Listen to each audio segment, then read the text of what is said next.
Bismillahirrahmanirrahim. Assalamualaikum warahmatullahi wabarakatuh. Salam sejahtera untuk kita semua. Selamat pagi saya ucapkan kepada yang terhormat Ibu dosen Dr. Andi Tendriawaru SSI MSI, dan selamat pagi juga untuk teman-teman semuanya. Sebelumnya saya ingin mengucapkan terima kasih atas kesempatan yang diberikan kepada kami kelompok 1 untuk mempresentasikan beberapa materi dari teknologi informasi. Saya Farida Yunita. Di sini saya akan memandu video presentasi pada kesempatan kali ini. Tapi sebelum kita membahas lebih lanjut, izinkan saya memperkenalkan diri serta rekan-rekan kelompok saya terlebih dahulu. Saya sendiri, Farida Yunita, dengan NIM F1G121055. Kemudian Alit Made dengan NIM F1G121061. Meilani Agistia F1G121071. Lauderindi Aswandi F1G121069. Muhammad Fahmi Fajar F1G121078. Juharia F1G121066.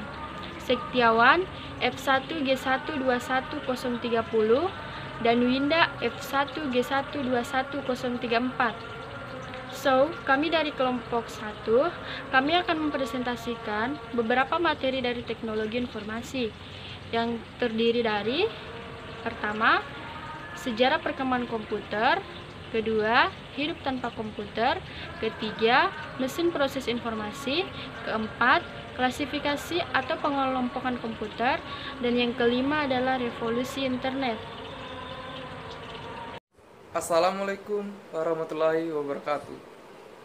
Perkenalkan, nama saya Imade Alit Dwi Saputra dari kelompok 1 dengan NIM F1G1211061 akan menjelaskan atau mempresentasikan materi tentang sejarah perkembangan komputer. Komputer pertama kali ditemukan pada tahun 1822 oleh seorang ahli matematika asal Inggris yang bernama Charles Babbage. Mulanya, Babbage ingin menciptakan sebuah hitung tenaga uap yang dapat menghitung mesin tabel angka. Mesin tersebut kemudian diberi nama Difference Engine 0 dan digadang-gadang sebagai komputer pertama di dunia. Bentuk Difference Engine 0 sendiri sangat jauh berbeda dari kebanyakan model komputer modern lain saat ini. Meski demikian, prinsip kerja yang dimiliki mesin tersebut sama seperti komputer modern, yakni mampu melakukan perhitungan angka alias komputasi. Hingga pada tahun 1890, seorang penemu bernama Hermann Holler merancang sebuah sistem kartu yang mampu menghitung hasil sensus AS yang dilakukan pada tahun 1880. Pada awalnya, komputer digunakan untuk menghitung kumpulan angka yang rumit. Namun, seiring perkembangan zaman, komputer digunakan untuk kepentingan hiburan atau mengirim email. Kini, komputer telah bergeser menjadi teknologi komputasi pada genggaman tangan dalam bentuk smartphone. Berikut adalah sejarah singkat perkembangan komputer dari masa ke masa. Sejarah singkat perkembangan komputer dari masa ke masa. Generasi pertama yaitu pada tahun 1940 sampai 1959. Selama periode ini, generasi pertama dari komputer mulai dikembangkan. Komputer generasi pertama menggunakan tabung vakum untuk sirkuit dan drum magnetik untuk penyimpanan memori. Tabung vakum digunakan untuk memperkuat sinyal dengan mengendalikan gerakan elektron di ruang evakuasi. Komputer generasi pertama sangatlah sulit untuk dioperasikan dan berbiaya sangat mahal. ENIAC dan ENIAC adalah contoh komputer generasi pertama yang digunakan Badan Sensus Amerika Serikat. Generasi kedua yaitu pada tahun 1959 sampai 1965. Teknologi tabung vakum mulai tergantikan dengan transistor. Penggunaan transistor pada komputer mulai digunakan di akhir tahun 1950-an. Keunggulan transistor adalah bentuknya yang lebih kecil. Dengan bentuk minimalis dari transistor, komputer menjadi lebih kecil dan hemat energi. Di generasi kedua ini, bahasa pemrograman mulai diperkenalkan, seperti contohnya Fable dan Fortran. Teknologi penyimpanan memori juga berubah dari drum magnetik menjadi teknologi magnetik. IBM 7000, NCR 304, IBM 650, IBM 1401, Atlas and Mark III adalah contoh dari generasi kedua komputer.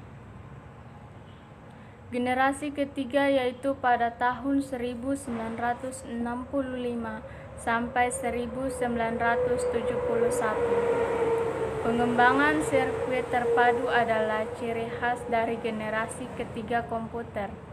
Bentuk transistor semakin diperkecil dan ditempatkan di chip silikon yang dinamakan semikonduktor.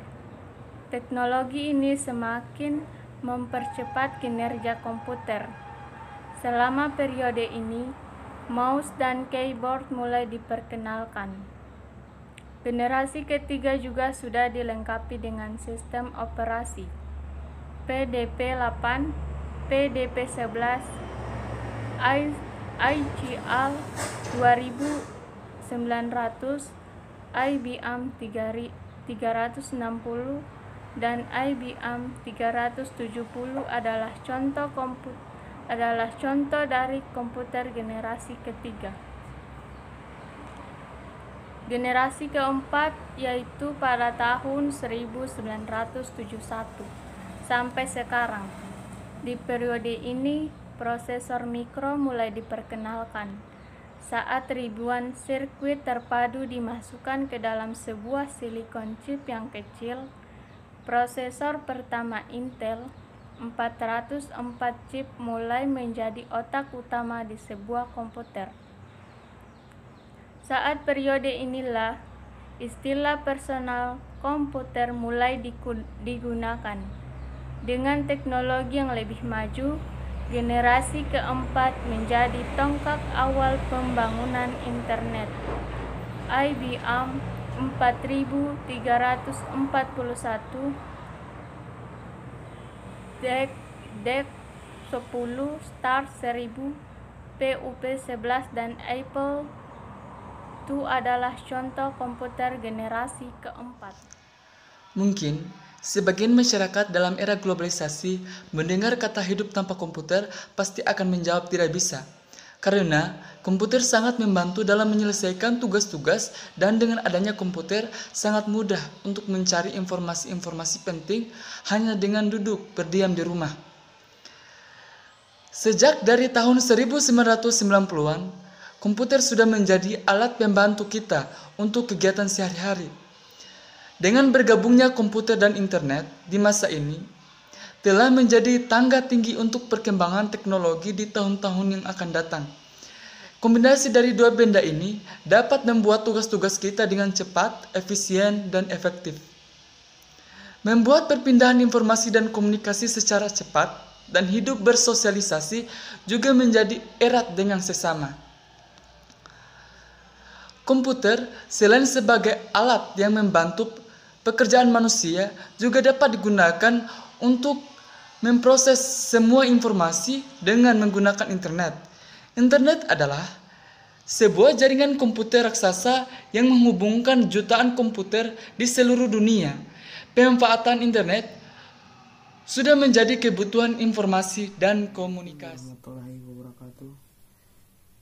Kali ini saya akan menjelaskan bagian dari mesin proses informasi. Langsung saja. Mesin proses informasi terdiri dari beberapa perangkat keras, salah satunya yang terpenting adalah CPU. Di pembahasan ini, saya akan membahas mesin proses informasi terkhususnya bagian CPU. Seperti yang kita ketahui, CPU memiliki kepanjangan dari Central Processing Unit. CPU adalah singkatan dari Central Processing Unit yang merupakan perangkat keras komputer yang juga disebut sebagai unit pengolah pusat pada komputer. CPU merupakan suatu perangkat keras mikroprosesor yang memahami dan melaksanakan suatu perintah dari perangkat lunak tersebut saja prosesor atau pengolah data. Selanjutnya, fungsi dari CPU. Adapun fungsi CPU adalah melaksanakan berbagai operasi termaksud operasi aritmetika dan logika terhadap data yang datang dari memori atau informasi yang dimasukkan melalui perangkat keras seperti papan ketik keyboard, pemindai, tuas kontrol, maupun tetikus. CPU dikontrol menggunakan sekumpulan instruksi perangkat lunak komputer.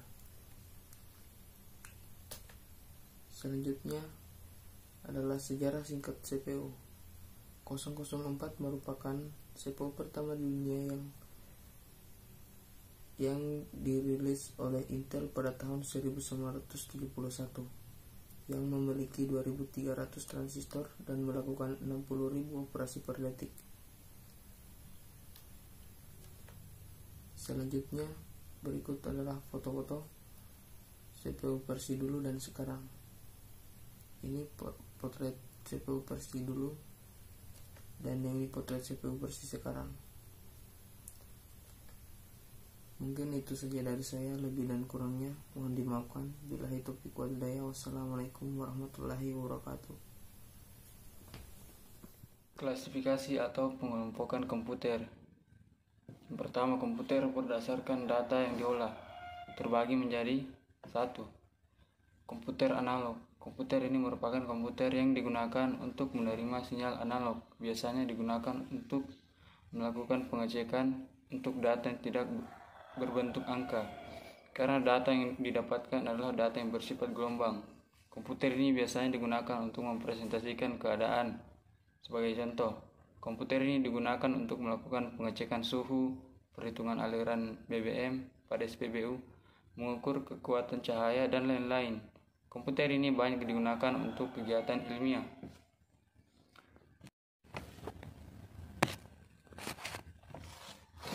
Yang kedua, komputer digital. Komputer ini merupakan komputer yang kebanyakan yang kita kenal. Data yang diterimanya adalah data yang berupa data digital, sedangkan fungsinya digunakan untuk mengolah data yang bersifat kuantitatif dalam bentuk angka, huruf, tanda baca, dan lain-lain. Yang ketiga, komputer hibrid merupakan komputer yang memiliki kemampuan dari komputer analog dan komputer digital. Komputer jenis ini diperuntukkan untuk pengolahan data yang sifatnya baik kuantitatif maupun kualitatif, dengan perkaitan lain dan kuantitatif yang diolah menghasilkan data kualitatif dan sebaliknya. Komputer berdasarkan penggunaannya terbagi menjadi: yang pertama, special purpose computer. Special purpose computer berarti komputer yang untuk keperluan khusus. Komputer ini dirancang hanya untuk menyelesaikan suatu masalah tertentu. Perangkat yang ada pada komputer ini, baik komponen input, output, pemroses serta softwarenya telah dirancang untuk keperluan tersebut. Biasanya software input, output, biasanya software yang mengendalikan proses sudah berada langsung pada sistem. Contoh dari special purpose komputer ini adalah komputer yang digunakan untuk kasir pada supermarket. Yang kedua, general purpose komputer merupakan komputer yang dibuat untuk keperluan secara umum, sehingga komputer tersebut dapat digunakan untuk mengerjakan berbagai macam pekerjaan sesuai dengan kemampuan dan usernya. Personal komputer merupakan salah satu dari kategori ini. Yang ketiga, komputer berdasarkan skala kemampuannya. Berikut ini kategori komputer yang dilihat berdasarkan kemampuan untuk memproses, baik dalam melayani user, pemrosesan aplikasi, dan kemampuan untuk melaksanakan tugas dalam banyak hal sekaligus pada saat bersamaan. Yang pertama, small scale computer. Komputer skala kecil merupakan komputer yang memiliki kemampuan proses dalam jumlah kecil. Komputer yang termasuk dalam kategori ini adalah komputer desktop atau komputer pribadi yang umumnya digunakan oleh orang pada suatu saat. Yang kedua, medium scale computer. Komputer untuk skala menengah. Komputer yang termasuk ke dalam kategori ini adalah komputer mini yang biasanya melayani penggunaannya pada DOM terminal. Yang ketiga, large scale komputer. Komputer untuk skala besar. Komputer yang termasuk ke dalam kategori ini komputer mainframe. Pada mesin tersebut dapat diakses beramai-ramai dan sudah dilengkapi dengan perangkat dan software yang lengkap. Penggunaannya pun adalah untuk pengolahan perhitungan dengan kemampuan yang cukup rumit untuk diselesaikan oleh komputer medium dan small. Komputer berdasarkan ukurannya. Yang pertama, tower atau menara. Tower adalah biasanya diletakkan di samping atau di bawah meja karena ukurannya yang relatif besar sehingga memenuhi meja. Komputer ini biasanya hanya memiliki ruang di dalamnya dan banyak memiliki expansion slot atau tempat untuk memasang kart tambahan, sehingga bisa ditambahkan dengan berbagai perangkat tambahan. Yang kedua, desktop atau personal komputer. Desktop atau personal komputer adalah komputer yang ukurannya sedikit lebih kecil dari tower, tetapi biasanya diletakkan di atas meja. Komputer ini paling banyak dipakai karena harganya yang lebih murah bila dibandingkan dengan bentuk yang lain. Komputer yang banyak kita pakai sekarang ini adalah jenis desktop. Yang ketiga, portable atau mudah dibawa. Portable adalah komputer yang ukurannya sedikit lebih kecil dari desktop karena bagian-bagiannya dapat dirangkai menjadi satu kotak saja sehingga mudah dibawa kemana-mana. Komputer ini dulunya ditunjukkan bagi pemakai yang sering bertugas di lapangan, misalnya insinyur atau sarjana sains, peneliti, dan sebagainya yang bertugas menyelesaikan suatu tempat tertentu, atau peneliti yang mengumpulkan data di lokasi yang jauh dari kantornya. Komputer ini kurang populer karena relatif besar dan berat. Subnotebook atau notebook adalah komputer yang ukurannya ada di antara komputer notebook dan paltop. Ukuran komputer ini sedikit lebih kecil dari notebook karena ada sebagian perangkat yang tidak dipasang, biasanya disk drive. Notebook atau buku catatan adalah komputer yang ukurannya sebesar buku catatan saja, di mana sekarang banyak dipakai oleh pelajar, mahasiswa, dosen, pengusaha, peneliti, dan sebagainya. Paltop adalah komputer yang dapat digenggam karena ukurannya sangat kecil, kira-kira sedikit lebih kecil dibandingkan kaset beta. Komputer ini sering disebut dengan handheld komputer. Komputer ini tidak memerlukan aliran listrik, melainkan baterai kecil. Komputer berdasarkan prosesor komputer. Mainframe adalah komputer yang prosesor mempunyai kemampuan besar karena ditujukan untuk banyak pemakai. Mini komputer adalah bentuk mini dari komputer mainframe. Kalau mainframe memiliki ribuan terminal komputer, mini lebih terbatas, hanya sampai puluhan dan ribuan terminal. Personal komputer adalah komputer yang ditujukan untuk suatu pemakai dengan satu pemakaian program aplikasi saat tertentu. Klasifikasi komputer terdiri atas 6, yaitu microcontroller, memiliki semua perangkat pokoknya sebagai sebuah komputer dalam satu chip. Peralatan tersebut diantaranya adalah pemproses atau processing, memori, input dan output. Yang kedua, mikrokomputer. Komputer ini khususnya digunakan untuk single user, Bisa disebut juga dengan komputer desktop atau komputer pribadi. Yang ketiga, Egnerin Workstation. Komputer ini lebih powerful apabila dibandingkan dengan komputer pribadi. Umumnya komputer ini digunakan untuk menjalankan aplikasi yang dipakai oleh para ahli teknik dalam melakukan perhitungan dan penyelesaian pekerjaannya. Yang keempat, mini komputer. Komputer ini umumnya digunakan untuk banyak pemakai atau multi-user pada saat yang bersamaan. Dan time-shared. Time-shared ini artinya memungkinkan komputer tersebut untuk digunakan oleh beberapa pemakai sekaligus secara bersama-sama. Dan komputer akan membagi-bagi waktunya bergantian untuk masing-masing pemakai. Yang kelima, mainframe. Pada tahap awal mulainya era komputerisasi, mainframe merupakan satu-satunya komputer yang ada pada saat itu. Mainframe ini dapat melayani ratusan pengguna pada saat yang bersamaan. Yang keenam, superkomputer. Komputer ini merupakan komputer yang powerful yang ada. Aplikasi yang digunakan biasanya lebih cenderung untuk penelitian ilmiah. Komputer ini biasanya memiliki beberapa prosesor sekaligus untuk menjalankan tugasnya. Perkenalkan, nama saya Winda. Saya akan mempresentasikan materi tentang revolusi internet. Ya, jadi pada abad ke-20 Masehi mulai muncul komputer dan mulai berkembang pesat pada abad ke-21 Masehi. Berkembangnya komputer ini menyebabkan internet mulai berkembang pesat pada abad ke-21. Saat ini orang lebih senang bergaul secara online di jejaring sosial seperti Facebook, Twitter, Google, dan lain-lain.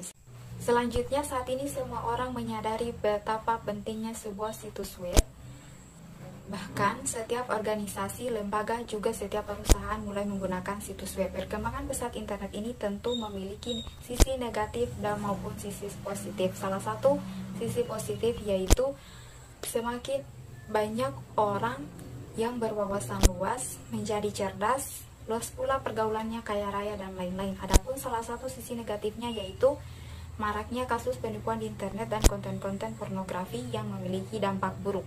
Selanjutnya, setiap orang menentukan posisi masa kini dan masa depannya dalam hal ini karena masa kini dan masa depan dunia ini adalah internet itu sendiri.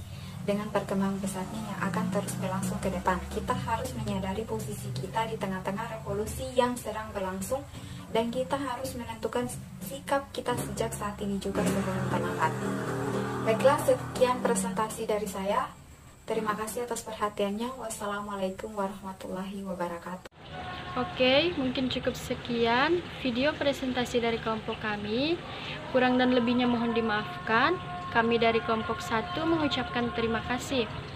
Saya akhiri dengan ucapan billahi taufiq wal hidayah. Wassalamualaikum warahmatullahi wabarakatuh.